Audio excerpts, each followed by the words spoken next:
Ini sudah jadi keputusan Pakde, tidak bisa diubah lagi, Pakde. Tolong dengarkan Aina, yang akan menjalani. Aina, Pakde. Tolong Pakde jangan tolak lamaran itu, Aina. Sudah mantap menerima lamaran itu, Pakde. Namun rintihan dan permintaan penuh mengiba itu tidak juga menggoyahkan hati Darshun. Tidak Pakde, tidak mungkin merestui kau menikah dengan duda beranak dua. Tidak. Nah Pakde sudah mikir sangat matang. Sudah minta petunjuk Gusti Allah bermalam-malam. Pakde ingin kau hidup mulia. Pakde sudah mendapatkan calon untukmu. Kalau Pakde tidak restui Aina nikah dengan Pak Kiai Yusuf, Aina akan nekat. Nekat apa? Hah? Nekat apa? Ngomong, Aina akan nekat tetap nikah tanpa restu Pakde. Aina tidak peduli. Darshun malah terkekeh. Lah, kalau kamu tidak peduli kenapa datang minta restu Pakde? Silakan sana, nikahlah dengan Kiai Duda itu. Tapi sejak itu berarti kamu tidak punya ikatan apapun dengan Pakde dan keluarga Pakde. Kau bukan keponakanku lagi. Ikatan kekeluargaan kita putus. Hati Aina terasa perih. Batinnya berdarah. Nduk Aina, dengarkan Bude. Selain yang dikatakan Pakdemu, Bude juga punya alasan kenapa Bude tidak bisa menerima lamaran itu. 3 malam yang lalu, saat kau di Lombok, kira-kira jam 2 malam Bude mimpi didatangi almarhum ibumu. Ibumu itu menangis dan minta kepada Bude supaya tidak mengizinkan kamu menikah dengan Kiai Yusuf. Kata ibumu, jangan sampai kau mengulang nasib ibumu yang menikah dengan pria yang sudah punya anak. Begitu Nduk, Bude sampai merinding malam itu. Ibumu itu seolah-olah hidup lagi dan menemui Bude. Aina tidak menjawab. Ia menundukkan kepala dan menutup mukanya dengan kedua tangannya. Isak tangisnya lirih terdengar. Dadanya seperti ditusuk berkali-kali dengan belati berkarat. Ia jadi teringat bisikan Bu Nyai Nur Fauziah saat berkunjung ke rumahnya. Kamu yang sabar ya. Nah, kalau misal nanti kenyataannya tidak seperti yang kau bayangkan, kamu harus sabar. Ruang tamu Kiai Sobron itu biasanya adem dan lapang. Tetapi siang itu suasananya terasa sumpek seolah dipenuhi asap menyesakkan dada. Kiai Sobron dan Bu Nyai Nur Fauziah merasa seperti ada yang menyesak dalam dada mereka ketika mendengar kata-kata yang disampaikan Bu Tumijah mewakili Pak Darshun. Mereka berdua diam tak tahu harus dari mana menata kata. Sementara Aina hanya bisa menunduk dengan air mata tak bisa dibendungnya. Ia mati-matian menahan diri agar tangisnya tidak meledak saat itu. Ini bukan kabar baik yang ingin kami dengar. Terus terang saja. Dan terus terang kami kecewa. Tapi kami tidak punya hak apa-apa. Aina adalah keponakan kalian. Kami hanya bisa berharap dalam 2-3 hari ke depan Pak Darshun dan Bu Tumijah berubah pikiran. Suara Bu Nyai memecah keheningan. Kami tidak akan berubah pikiran kecuali jika Pak Kiai dan Bu Nyai menikahkan Aina dengan salah satu putra Pak Kiai dan Bu Nyai. Jadi Aina yang masih perawan dapat perjaka. Itu baru kufu. Kalau Aina dijodohkan dengan duda beranak dua, ya tidak kufu, menurut kami. Mohon maaf kalau kami lancang, sahut Bu Tumijah.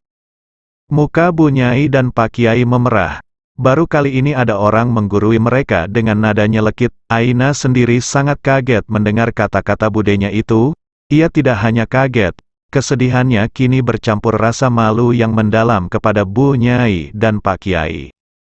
Mohon maaf yang menginginkan menikahi Aina kebetulan adik kami, Kiai Yusuf, bukan putra kami. Yah, intinya kami memahami alasan Pak Darshun dan Bu Tumijah. Kami hanya bisa mendoakan semua Aina nanti dapat jodoh yang lebih baik dari Kiai Yusuf dan sebaliknya Kiai Yusuf dapat ganti yang lebih baik dari Aina. Matur nuwun, sekalian matur, Aina juga akan kami boyong pulang ke kampung. Artinya ia tidak akan melanjutkan ngajinya di sini. Kami berpikir ia bisa mengamalkan ilmunya di kampung sambil kuliah jarak jauh. Kebetulan ada kampus di Semarang yang buka kelas jarak jauh. Jadi kami mohon izin akan membawa balik Aina. Kami tidak bisa menahan Aina, semuanya terserah Aina dan keluarganya. Kami hanya bisa terus mendoakan semua santri kami menjadi manusia yang bermanfaat dan sukses dunia akhirat. Amin. Sebentar lagi asyar, Sebelum pulang, mohon berkenan itu mencicipi hidangan ala kadarnya di rumah tamu. Santri kami akan mengantar, Aina mungkin perlu waktu untuk mengemasi barangnya. Oh inji matur nuwun, Bu Nyai, sekali lagi, kami mohon maaf jika ada tindak tanduk dan tutur kata kami yang tidak berkenan. Sama-sama, demikian juga kami. Pak Darsyun dan Bu Tumijah beringsut meninggalkan ruang tamu dan diantar oleh seorang santri putra ke rumah tamu. Begitu Pak De dan Budenya hilang dari pandangannya, tangis Aina meledak. Bu Nyai Nur Fauziah memahami apa yang dirasakan Aina. Dengan penuh kasih sayang ia memeluk Aina. Maafkan saya dan keluarga saya Bu Nyai, saya tidak tahu lagi harus bagaimana. Saya sudah bilang kalau tidak direstui saya akan tetap nekat menikah dengan Pak Kiai Yusuf. Pade saya bilang, silakan nekat tapi ikatan kekeluargaan kita putus. Jangan kau anggap lagi punya kerabat di desa ini. Begitu Umi. Kau masih ingat pesanku di dapur rumahmu dulu itu? Lirih Bu Nyai sambil melepaskan pelukannya. Inji, Umi saat itu sudah menangkap firasat ini. Umi sudah menangkap nada penolakan dari bahasa diplomasi budemu itu. Kau mungkin akan menghadapi sesuatu yang lebih besar dari ini. Nah, Aina takut tidak bisa bersabar. Aina mau nekat tetap nikah sama Pak Kiai Yusuf saja. Tidak peduli Pak De memutuskan tali kekeluargaan. Sebaiknya jangan. Nah, alasan mereka ketemu nalar, yaitu tidak ingin keponakannya dapat duda beranak dua. Kita lihat dalam 2-3 hari semoga ada perubahan. Kalau tidak berubah juga, semoga calon yang mereka siapkan untukmu itu baik. Kalau kau nekat, kau kehilangan keluarga satu-satunya yang kau miliki. Tapi kalau kau bersama mereka, kau tidak akan kehilangan kami. Nah, Umi dan Abahmu tidak akan berubah sikap kepadamu. Kau tetap santri kami yang akan kami sayangi dan kami doakan. Firasatku kalau Aina ikut mereka akan banyak repotnya. Bagaimana kalau begini kita nikahkan saja Aina dengan Asif atau Afif, Asif lebih tepat, 2 bulan lagi dia selesai masternya. Tadi kan kalau dinikahkan dengan putra kita mereka tidak akan menolak. Abah, dengarkan Umi, Bu Tumijah itu mulutnya licin. Dia tidak bilang tidak akan menolak. Dia hanya bilang mungkin akan berubah pikiran. Saya juga merasa sayang kalau Aina tidak menikah dengan lelaki yang benar-benar santri. Tapi dengan Asif rasanya tidak mungkin. Bagaimana nanti jawaban kita pada Kiai Taib Cirebon? Kalau Afif, dia baru saja lulus bareng Aina, dia harus kuliah dulu. Kalau dia nikah, bubar semuanya. Lagian kalau Aina kita nikahkan saat ini dengan putra kita, apa yang akan kita katakan pada Dik Yusuf? Apa tidak malu kita pada dia? Dia minta tolong kita untuk melamarkan Aina, kok malah Aina kita jodohkan dengan anak kita. Kiai Sobron membenarkan semua penjelasan istrinya. Ia hanya bisa menghela napas panjang. Aina memahami posisi Bu Nyai yang tidak mudah. Namun kata-kata Kiai Sobron yang sempat berniat hendak menjodohkan dirinya dengan salah satu dari putranya sungguh di luar dugaannya. Merasa terharu bahwa dirinya dipandang sedemikian berharga oleh ulama besar sekaliber Kiai Sobron. Umi, izinkan saya berkemas.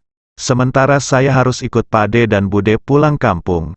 Saya mohon terus didoakan, dan mohon berkenan menyampaikan salam takzim saya kepada yang sangat saya hormati Romo Kiai Yusuf Badruduja. Demi Allah, saya tidak menolak lamarannya. Tapi kondisinya seperti ini. Aina mengucapkan itu sambil terisak. Bu Nyai kembali meraih tubuh Aina dan memeluknya penuh cinta sambil menangis terisak. Pak De bisa saja menikahkan Yoyo itu dengan Aripa atau Atikah. Bisa, dan Pak De yakin dia mau. Tapi tidak Pak De lakukan karena Pak De lebih memikirkan kamu, keponakan Pak De. Untuk ukuran masyarakat sini, Yoyo itu calon suami yang ideal. Masih lajang, artinya tidak duda. Dari keluarga terpandang yang kaya raya. Dia sendiri punya usaha. Pak De dengar dia punya 3 perusahaan. Salah satunya usaha perumahan di Semarang. Terus dia juga anggota DPRD. Orangnya juga sopan dan baik. Oh ya, dia juga berpendidikan, lulus S1 ekonomi di Jakarta. Oh ya, wajahnya juga lumayan ganteng. Masih kurang apa, dia memang bukan lulusan pesantren, bukan kiai. Tapi Pak De pernah lihat dia salat. Tapi Aina tidak suka Pak De. Aina lebih memilih Kiai Yusuf dibandingkan Mas Yoyo. Aina tidak cinta sama Mas Yoyo. Aina tidak bisa Pak De, jawab Aina tegas dengan dada sesak dan kedua mata berkaca-kaca. Dengarkan budemu, Nduk. Ikutilah Pak Demu. Dia tulus, ini semua demi kebaikan dan masa depanmu. Ya sekarang memang belum cinta. Tapi nanti lama-lama akan cinta. Wiwiting tresno jalaran soko kulino. Bude ini contohnya, Bude dulu musuh bebuyutan Pak Demu ketika masih kecil dan masih gadis, poyok-poyokan setiap hari. Akhirnya kami dinikahkan. Ya akhirnya bisa rukun. Lahir 3 anak dari pernikahan kami. Tapi Aina tidak mau nikah sama Mas Yoyo. Biarlah dia nikah sama Mbak Aripa atau Mbak Atikah. Dan biarlah Aina menikah dengan Kiai Yusuf. Apapun yang nanti terjadi di belakang hari akibat menikah dengan Kiai Yusuf biar Aina yang menanggungnya. Aina tidak akan menyalahkan siapa-siapa, itu pilihan Aina. Pikiranmu wis ora waras, Nduk, mesti kamu sudah diguna-guna sama Kiai itu. Begini, Pak De kasih waktu 7 hari, pikirkanlah masak-masak, jika kau tetap mau nikah sama Kiai itu. Ambillah barang-barangmu kembalilah ke pesantren sana. Anggap Pak Demu dan Budemu sudah mati. Anggap kita tidak ada ikatan apa-apa, kau bebas, bentak Darsyun dengan muka memerah. Lelaki setengah baya itu lalu bangkit keluar meninggalkan ruang tamu rumah Aina diikuti istrinya. Tangis Aina kembali meledak, dalam tangisnya terbit amarahnya. Jiwa berontaknya membela kehormatannya menyala. Ia bangkit menuju kamarnya dan mengemasi pakaian dan barang-barangnya. Detik itu tekadnya menyala bersama emosinya. Ia akan kembali ke pesantren, tidak ada urusan dengan Pak De dan Budenya. Namun ketika melangkah keluar rumahnya dan menutup pintunya, pesan ibunya agar tidak memutus tali kekeluargaan kembali menggema dalam relung batinnya. Lalu kata-kata lembut Bunyai kembali terngiang di telinganya. Kalau kau nekat kau kehilangan keluarga satu-satunya yang kau miliki. Tapi kalau kau bersama mereka, kau tidak akan kehilangan kami. Nah, Umi dan Abahmu tidak akan berubah sikap kepadamu.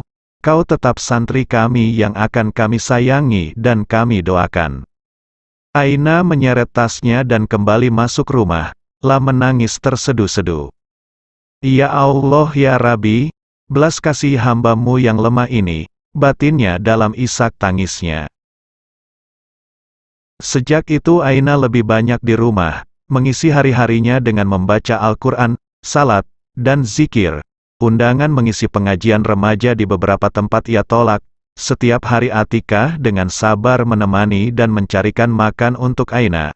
Sebelum berangkat sekolah, anak bungsu Pak Darsyun itu mengantar sarapan, pulang sekolah ia langsung menemani Aina. Atikah tahu penderitaan Aina. Ia pun ikut protes kepada ayah dan ibunya. Ia ikut membela Aina, tapi selalu dibentak oleh ayahnya. Anak masih bau kencur. Diam saja, Aina juga tahu perjuangan yang dilakukan oleh Atikah untuk membelanya. Dan ia tahu itu sia-sia belaka berhadapan dengan kekerasan hati Pak De dan Budenya.